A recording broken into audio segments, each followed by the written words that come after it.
91. അത്യുന്നതന്റെ സംരക്ഷണത്തിൽ വസിക്കുന്നവനും സർവശക്തന്റെ തണലിൽ കഴിയുന്നവനും കർത്താവിനോട് എൻ്റെ സങ്കേതവും എൻ്റെ കോട്ടയും ഞാൻ ആശ്രയിക്കുന്ന എൻ്റെ ദൈവവും എന്ന് പറയും.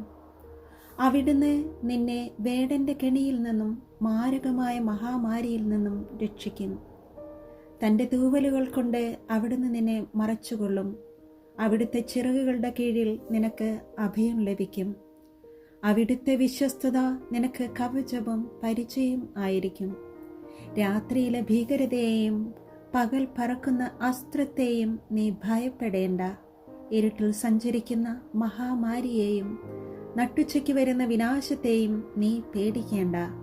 നിന്റെ പാർശ്വങ്ങളിൽ 1000 മരിച്ചു വീണേക്കാം, നിന്റെ വലതുവശത്ത് 10,000, എങ്കിലും നിനക്ക് ഒരനർത്ഥവും സംഭവിക്കുകയില്ല.